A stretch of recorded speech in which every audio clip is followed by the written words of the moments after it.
Well, last week we started looking at the renewed mind, and just real briefly, we started in 2 Timothy 1:7. For God hath not given us the spirit of fear, but of power and of love and a sound mind. And we also looked at John 10:10. The thief cometh not, but for to steal and to kill and to destroy. I am come that they might have life and they might have it more abundantly. So we know that God has intention and has gone at great cost to provide for us to have an abundant life. In fact, it says more than abundant life. Now, there's been unbelievable amount of translations and interpretations of what that means.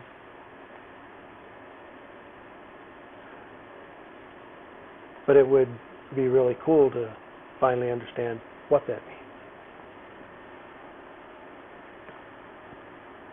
And we know that the thief comes only to steal, and Jesus came that we might have life.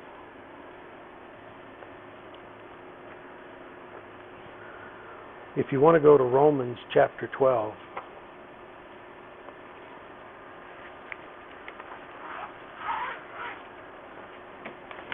this is really the verse that is a great diving board for talking about the renewed mind, because that's what it's about, and really gives us the process in a very short little verse. Romans 12:2. And be not conformed to this world, but be ye transformed by the renewing of your mind, that ye may prove what is good and acceptable and perfect will of God. And as we talked about last week, the difference between conformed and transformed is really a huge difference, because conformed means to be pressed into shape. It's almost like if I handed you a water balloon. You could press it into almost any shape you wanted to. Well, what happens when you turn loose of it? It pops right back. Okay? So religion tries to conform us and to press us into shape so that we fit within their mold. Right? Okay. On the other hand, the renewing of the mind, the word used here is transformed, which is metamorphosis, which is an inside change, to change from the inside. And it's not just a change in shape, but it is indeed a change in what you are.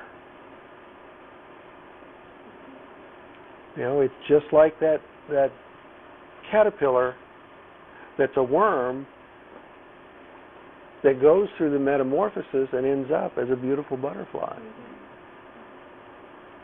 These words aren't chosen by accident. God used these words specifically. And so this contrast is a very real contrast. And as we look at the renewed mind, we need to keep that in mind, that we're talking about an inside job here. It's not about acting better. It's not about figuring out, how to set, or, what songs to sing, or, it's about a change happening within us. And as that change within us happens, then we begin to act differently because of what's happened within us. Not the other way around. Okay? Go to Proverbs chapter 4. Chapter 4, verse 23. Proverbs chapter 4, verse 23 says, keep thy heart with all diligence, for out of it are the issues of life. Now in English that's a simple little sentence, and but it says so much more than it does in English. Keep. This is Hebrew, so it's natsar. Hebrew means to guard or to maintain. And it's used in many other places to talk about a guard standing at the gate. Okay? It's literally guard. It means draw your sword and guard. Guard what? Guard your heart. Guard your heart. And we know that in the Bible, heart, today we think about the heart as that beating pump in there.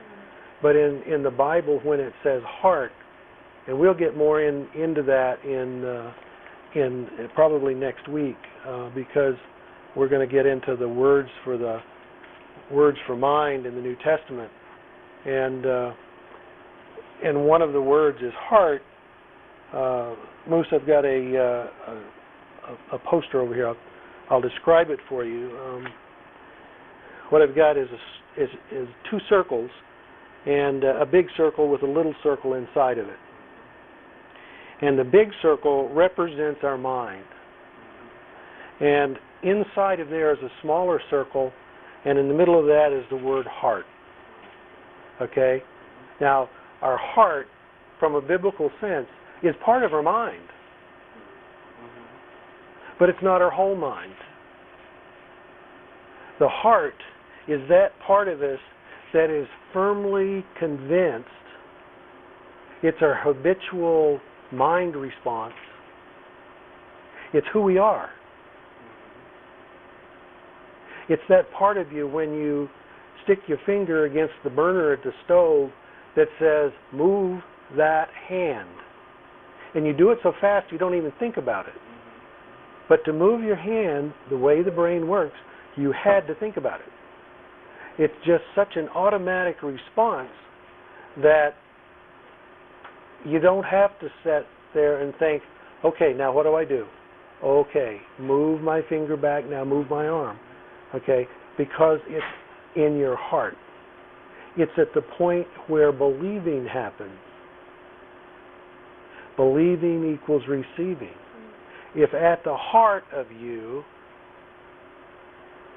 you are fearful, your very natural, automatic response is fear.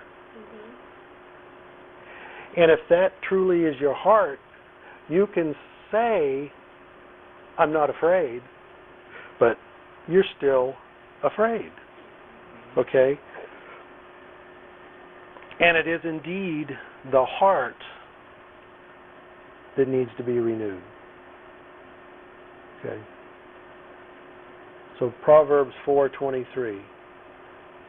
Keep or guard your heart with all diligence, for out of it are the issues of life. Well, that word diligence is another word, it's mishmar.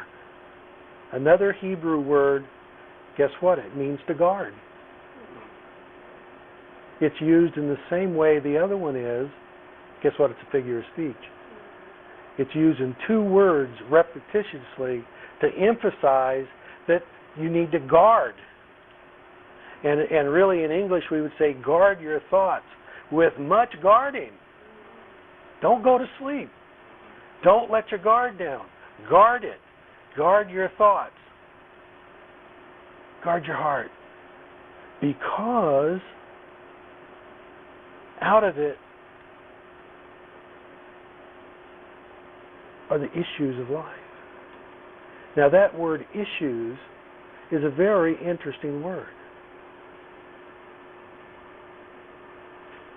It's a word that means the source and the result.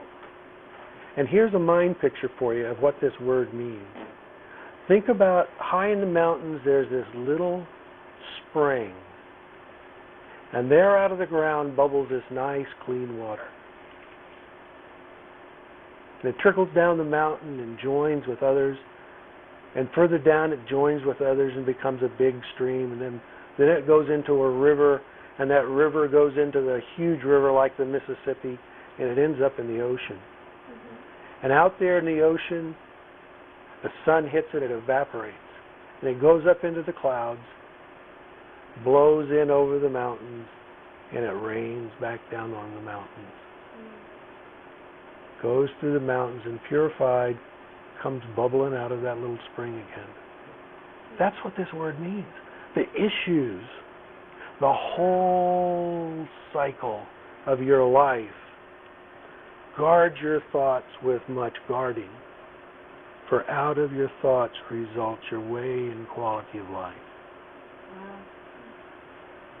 Be not conformed to this world, but be transformed by the renewing of your mind. That, the results of that, you may prove what is that good and acceptable and perfect will of God. The issues of our life are a result of our thoughts. So how important is it to renew our mind? I mean, is that not the central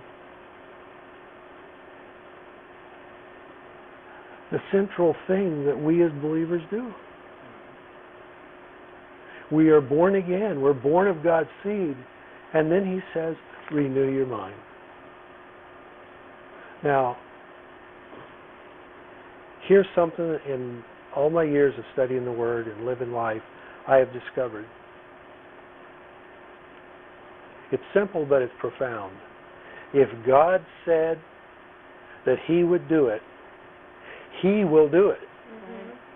There is no question, and there's no doubt. He will, because he's faithful. But if God told us to do it, he's not going to do it, because he told us to do it. Well, guess what? He told us to renew our mind. So we can sit here in our fear by our choice, and from that fear comes the issues of our thought. We will live with the results of fear unless we choose to renew our mind. Proverbs 23. I'll just read it to you. You don't have to go there. It says, for as he thinketh in his heart, so is he. It's another way of talking about the issues that come from our... You think it, that's who you are. Let's go to 2 Corinthians.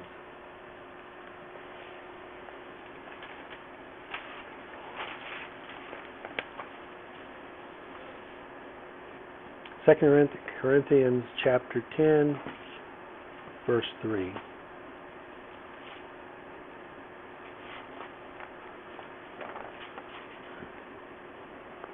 Okay. 2 Corinthians 10, chapter 3 through 5. For though we walk in the flesh, we do not war after the flesh. For the weapons of our warfare are not carnal, but mighty through God, to the pulling down of strongholds, casting down imaginations, and every high thing that exalteth itself against the knowledge of God, and bringing into captivity every thought to the obedience of Christ. Now we have all heard this verse, these verses, used over and over and over again in relation to the deliverance ministry, and they use those strongholds as spiritual strongholds, that there's devil spirits keeping you from thinking this and keeping you from believing, and strongholds over this city and strong. This has nothing to do with that. Nothing. For we walk in the flesh, but we do not war after the flesh. For the weapons of our warfare are not carnal, but mighty through God to the pulling down of strongholds. That word mighty means capable, possible, or powerful. Or actually a combination of those words. It's kind of a word that comes from dunamis, potential power. But it has a little slightly different connotation that means capable. For the weapons of our warfare are not carnal, but are powerfully capable through God. To the pulling down, at Strong's 2506, means demolition. The demolition of strongholds. Okay? What's a stronghold? Well, that Greek word, it's Strong's number 3794, means a holding or a safe holding. Actually, it was used to mean a fortification. There's a figure of speech here that we're in the middle of that's used in the analogy of a fortress. It's using the warfare analogy here. And he's talking about the fortifications that we have built up within our mind. Okay? Pulling down a stronghold, not a period there, it's a semicolon. Casting down, that's another word. It's actually the same word, that pulling down and casting down are exactly the same word. It means demolition, pulling down imagination. Okay? So that word imagination is a Greek word that means, get this, Moose, computation. It's what you've reasoned and come to a conclusion. It's things you believe. Would you do that again? Go back to the casting down to the demolition. Do that again. Okay, the pulling down Yep. and the casting down Yep. are both the same word, Okay. and it's the Greek word 2506, Yep. and it means demolition or the destruction. Okay, of strongholds and imaginations. In the King James, it's imaginations. Mm-hmm. But the word that's translated imaginations is computation or reasoning or a conclusion. Okay. Cool. All right? Wow. Now, and that word comes from, the base word that comes from, a Greek word that means to take inventory, Wow. to estimate, or to conclude, or to count. And so we take inventory, we compute it, and we make a decision. And that becomes a stronghold. Do you have any of those? My goodness, I do. Keep finding them. Well, what are those strongholds?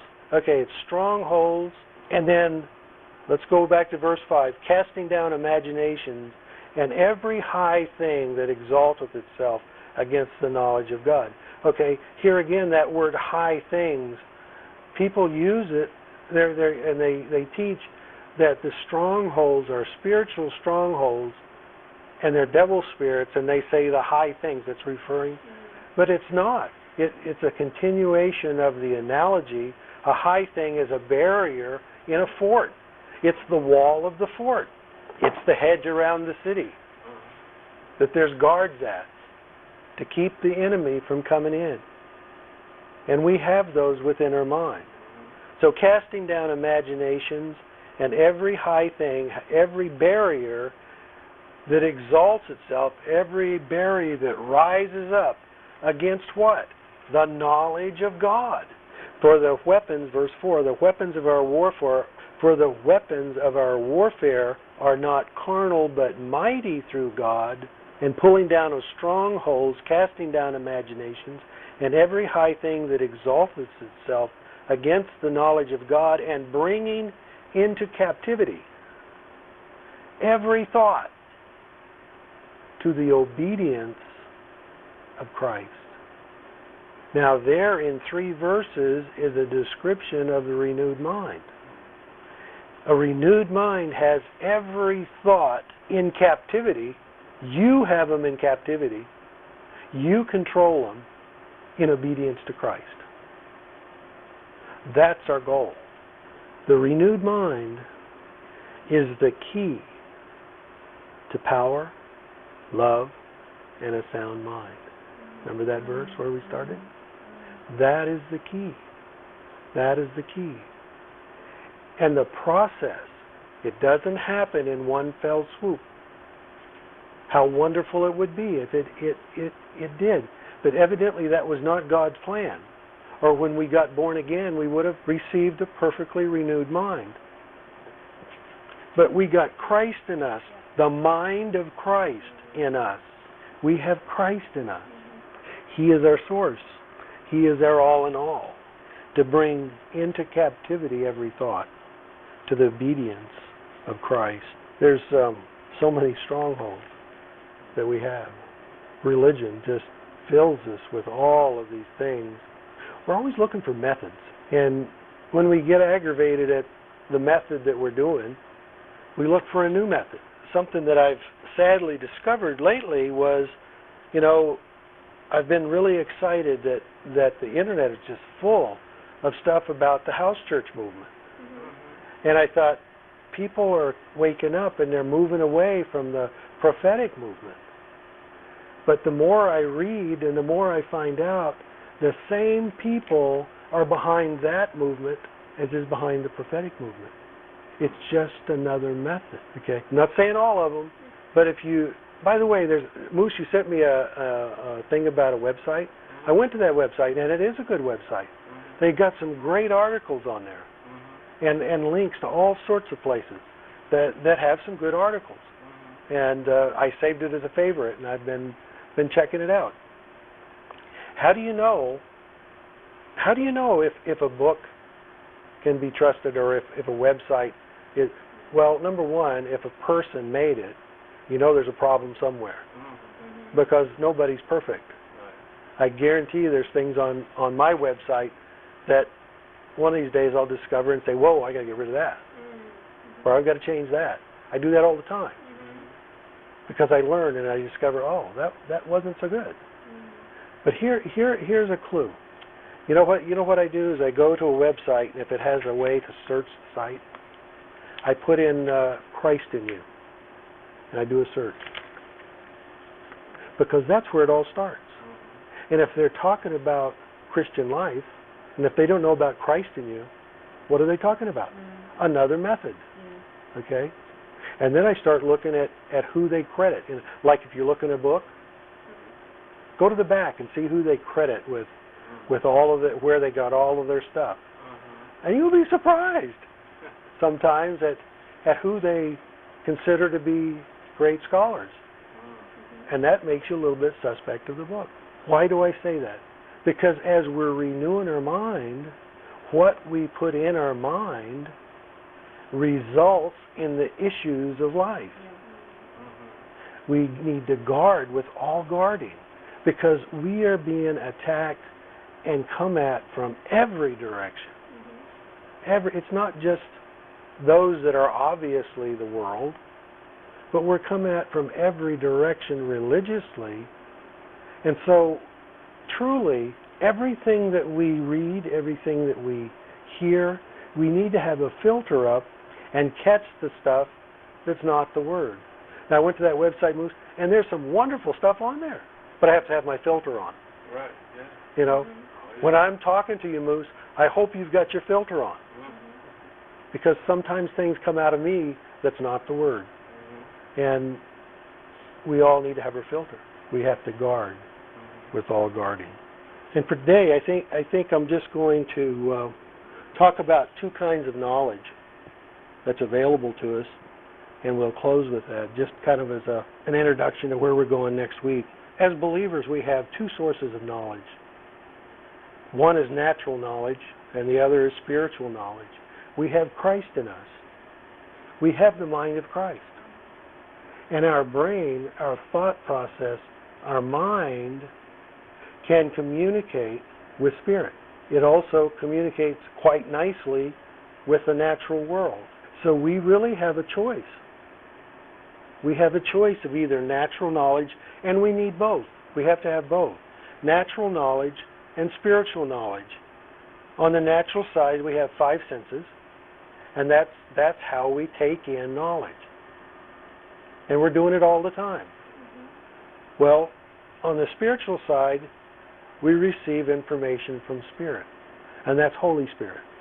That's Christ in you. Now, is it available to take in knowledge from other kinds of spirits? Oh, absolutely. Absolutely. But that's what that guarding's about. We need to learn and know how to tell. Natural knowledge has to do with works. Spiritual knowledge has to do with grace. Natural knowledge is limited. Spiritual knowledge is unlimited. Natural knowledge is unreliable. Spiritual knowledge is reliable. Natural knowledge is anything that we receive into our minds via the 5 senses. So when we read our Bible, that's natural knowledge. Okay? When we go down and read the tabloids at the grocery store, that's natural knowledge, right? Okay? All right. Now, spiritual knowledge does not come by the five senses. That comes via the Spirit. That comes by way of the manifestations. That is what manifestations are all about. Manifestations aren't a show on Sunday morning up front of the church. Manifestations is a 24-hour a day, 7-day a week part of a believer's life. God will speak to you anytime, and probably is if you open up and listen. In any given situation, there is revelation about what you can't know by your five senses. Two kinds of knowledge. Proverbs, chapter 4, verse 23. Keep your heart with all diligence, for out of it are the issues of life.